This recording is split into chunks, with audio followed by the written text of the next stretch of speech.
I left Lancaster Holdings on a cold autumn Friday night with my resignation letter folded inside my handbag and a stain of red lipstick on my white blouse.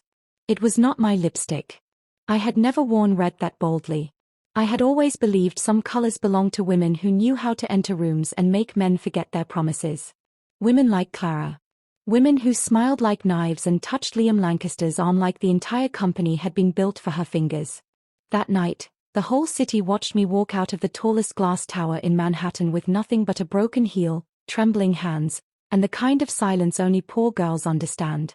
The silence that says, "You should have known your place." I should have. I was Lily Martins, daughter of a mechanic and a diner worker. My mother served coffee and breakfast plates in a small neighborhood diner near the subway station. My father came home every night smelling of engine oil, metal dust, and tired hope. My younger brother still wore repaired sneakers to school, and my little sister used to press my office ID card against her chest like it was a medal we all won together. When Lancaster Holdings hired me, my family celebrated with a small pan of baked pasta, fried chicken, a grocery store cake, and laughter that filled our tiny apartment like wealth. My mother cried first. "My daughter will work where rich people enter with perfume," she whispered, touching my face like she was afraid the dream would disappear. I laughed then. I didn't know dreams could be poisoned. I didn't know that some buildings were made of glass not because they were beautiful, but because everyone inside could watch you break. On my first day, I wore my only proper office dress and shoes my father had polished for me before dawn. I walked into Lancaster Holdings with my stomach empty but my heart full.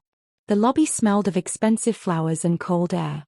The women behind the front desk looked at me once and decided I was lost. Then I met him. Liam Lancaster. The man whose initials, LL, were engraved into everything: elevators, glass doors, company folders, even the gold cufflinks at his wrists. He was beautiful in the dangerous way storms are beautiful before they destroy roofs. Cold eyes. Perfect suit. A mouth that never smiled unless it was about to hurt someone. Everyone said he was a playboy. Everyone said Clara was more than his secretary. And everyone was right enough to make me afraid. Still, I survived my first week. Then my first month. Then the company party came. The night rich women circled Liam like he was a crown they could wear. Nessa clung to him in diamonds. Clara stood beside him with that red lipstick, smiling like she already owned his shadow. I watched them fight over him and thought love had never looked so foolish. Until Liam got drunk. Until he lost his way. Until he pushed open the wrong restroom door and found me standing there, washing coffee from my sleeve, while his perfect world collapsed against the sink. He looked at me like he had never seen a woman refuse to reach for him. Then he whispered my name. Not Miss Martins. Not employee. Lily. And that was how my ruin began. Because months later, when he publicly denied me before the same people who once mocked my poverty, I realized something colder than heartbreak. Liam Lancaster had never been afraid of losing women. He was only afraid of needing one. And by the time he understood he needed me, I was no longer the poor girl standing in the wrong place. I had become the woman holding the only secret that could save his empire. I still remember the morning the email arrived because the autumn wind went quiet at the exact moment my phone lit up. I was sitting beside my mother's small breakfast cart near the subway station, helping her wrap sandwiches in paper bags while my father repaired an old neighbor's car in the parking lot behind our apartment building. My little brother was arguing with my sister over the last slice of leftover pizza. Our home was noisy, poor, and alive. Then I opened my inbox and saw the words that made my breath vanish. Congratulations, Miss Lily Martins. Lancaster Holdings had accepted me. For a moment, I did not scream. I simply stared at the screen, afraid that joy was too fragile to touch. Then my mother snatched the phone from my shaking hand and read it aloud with a voice that cracked on my name. My father stopped working. My brother jumped first. My sister began dancing on the sidewalk. That night, we celebrated like I had bought us a mansion. My mother made baked pasta with the last chicken in the freezer, my father bought soda instead of gas for the car, and my siblings kept calling me office madam, until I laughed so hard I cried. But when the laughter quieted, my mother held my hands. Go there with dignity, she said. Poor people lose many things, Lily. Don't lose yourself too. I promised her I would not. I did not know that promise would become the only thing keeping me alive. The first time I entered Lancaster Holdings, I felt as if my shoes were too loud for the floor. Everything was polished. The glass walls, the marble lobby, the silver elevator doors that reflected my nervous face back at me. Even the air felt expensive, cold enough to remind me that I had come from heat, noise, and crowded city sidewalks. The receptionist looked at my printed invitation letter like it had offended her. "Interview?" she asked, as though people like me were only supposed to deliver food, not attend meetings. I smiled anyway. I had practiced that smile in the mirror. Soft. Respectful. Unbreakable. The interview panel was worse. 3 executives sat across from me, flipping through my file as if they were searching for the mistake that allowed my name to enter their building. One woman asked if I could handle pressure from a high-class environment. Another man asked if I had ever worked with people of status. I wanted to ask if hunger did not count as pressure. Instead, I answered calmly. I spoke about discipline. About numbers. About learning fast. About working hard when no one was clapping. When I finished, the room became quiet. Then the door opened. Liam Lancaster stepped in, glanced at my file, then at me. His eyes stayed 1 second too long. And somehow, that 1 second changed the temperature of the room. On my first day, I wore a navy blue dress my mother had adjusted by hand. She had stayed up late fixing the loose hem, whispering prayers into every stitch. My father polished my shoes until they shone better than our cracked apartment mirror. My siblings followed me to the bus stop like I was leaving for another country. By the time I reached Lancaster Holdings, my heart was beating like a drum hidden under my ribs. Inside the office, people stared. Not openly at first. Rich people had a way of insulting you with silence. They looked at my simple bag, my careful shoes, the way I thanked security guards and cleaners like they were human beings. By lunchtime, I heard the first whisper. She must know someone. No way HR hired her normally. She looks like scholarship poverty. I pretended not to hear. That became my first office skill. Pretending. I worked under the finance support department, far from Liam's executive floor, but his presence ruled every corner of the building. His name moved before he did. His perfume stayed after he left. His secretary, Clara, passed through departments like a red flame, dressed in silk blouses, tight skirts, and the famous red lipstick everyone said Liam loved. She looked at me once and smiled. It was not kindness. It was a warning dressed beautifully. That day, I learned that some women did not need claws to scratch you. They only needed status. I heard the rumors before I understood the people inside them. Clara was Liam Lancaster's secretary, but everyone spoke about her like she was the woman behind his closed doors. She knew his schedule, his moods, his coffee, his temper, his preferred lipstick shade on women. Red. Always red. Then there was Nessa. Nessa came from old money, the kind that did not need to introduce itself. She visited the company in designer heels, laughing loudly in the lobby, touching Liam's sleeve whenever cameras were nearby. She called him Lee like she owned the shortest version of his name. I watched both women from a distance and felt nothing but discomfort. They circled him like beautiful birds fighting over a dangerous branch. Clara had access. Nessa had class. Both had confidence sharpened by privilege. And Liam? He let them. He never confirmed anything. He never denied anything. He only stood there in tailored suits, cold and unreachable, while women turned themselves into rumors around him. I thought it was foolish. I thought love should not make a woman compete for crumbs from a man's table. But I was still innocent then. I still believed distance could protect the heart. I did not know that some men did not enter your life by invitation. Some men entered like storms, through doors they were never meant to open. The Lancaster annual party was my first time seeing wealth pretend to be happiness. The hall glittered with chandeliers, champagne glasses, silk gowns, and laughter that sounded practiced. I wore a simple emerald dress borrowed from my cousin, with my hair pinned neatly because my mother said elegance did not need to shout. Still, I felt invisible. Maybe that was why I noticed everything. I saw Clara standing beside Liam in a black dress that looked poured onto her body, her red lipstick glowing under the golden lights. I saw Nessa arrive in diamonds, sliding her hand through Liam's arm as if Clara was only furniture. The tension between them was almost embarrassing. Clara smiled too tightly. Nessa laughed too loudly. Liam drank too much. I stood near the refreshment table, holding a glass of water, watching rich women fight silently over a man who looked bored by his own power. It made me sad for them.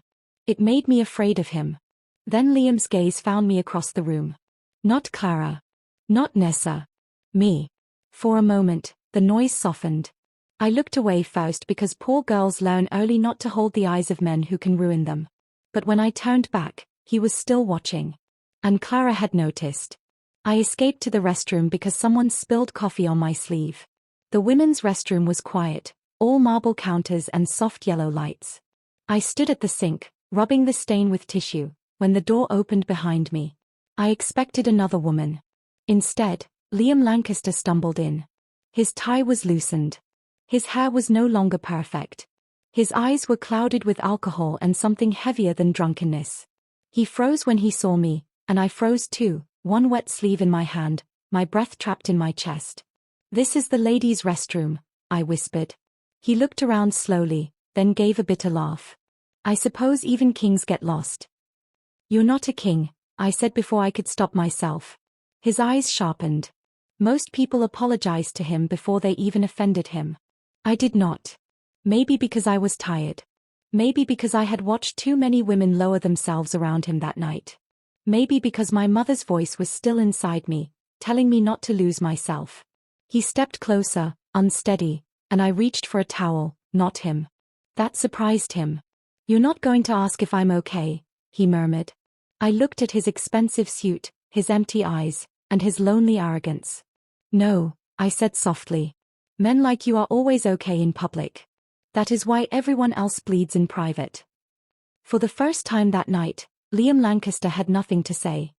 The restroom incident should have ended there. It did not. The next morning, I found an envelope inside my desk drawer with my name written in sharp black ink. No sender. No explanation. Inside was a flash drive and a note. "You saw nothing. Keep this safe. LL." My hands went cold.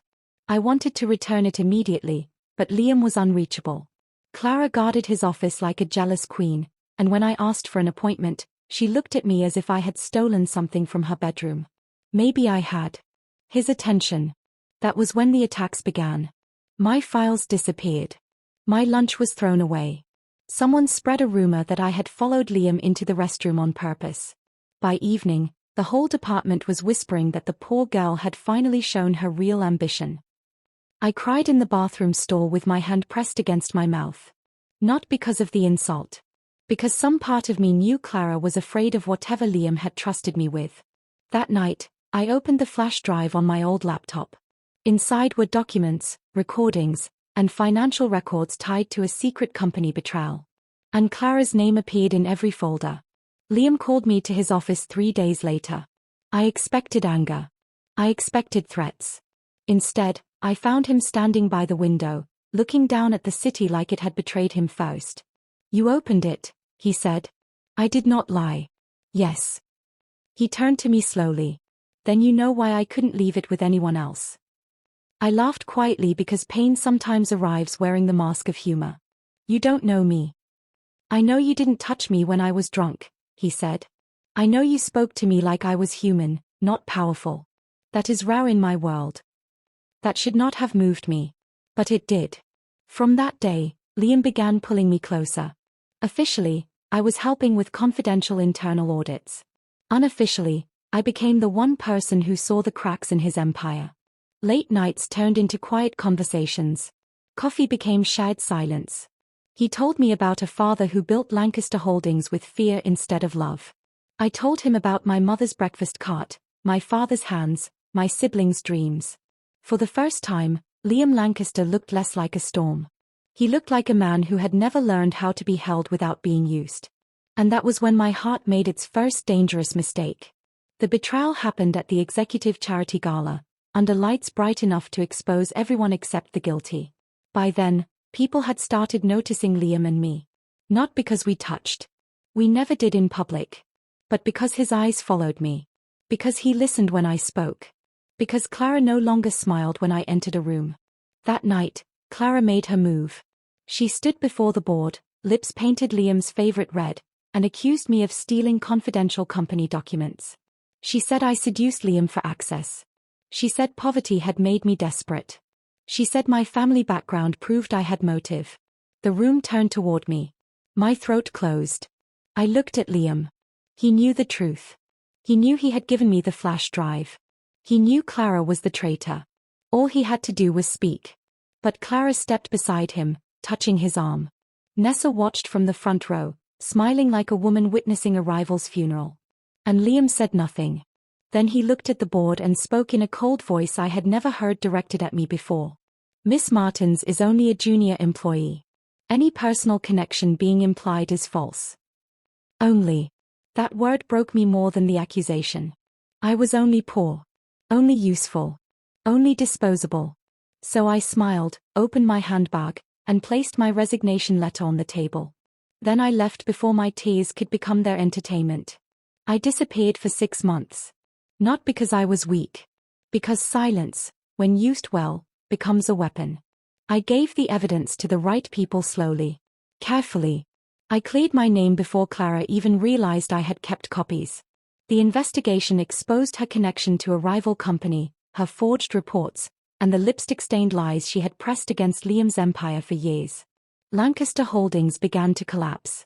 Contracts froze. Investors withdrew. Nessa vanished the moment the headlines became ugly. Clara ran, but not far enough. And Liam came looking for me. He found me not in poverty, not crying, not waiting outside his office like a woman begging to be chosen. He found me standing in a boardroom across from him, representing the investment group that now held the power to rescue Lancaster Holdings. His face changed when he saw me.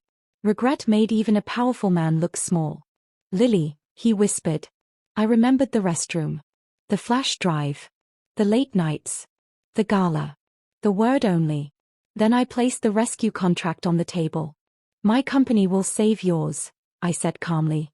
"But you will sign over Clara's division to me, clear my name publicly, and never again confuse silence with weakness." His eyes filled with tears he had no right to shed. I did not hate him anymore. That was my final freedom. Because justice did not arrive as revenge. It arrived as me, walking out of his office with my dignity untouched, while Liam Lancaster finally learned that the poor girl he denied had become the woman his empire could not survive without.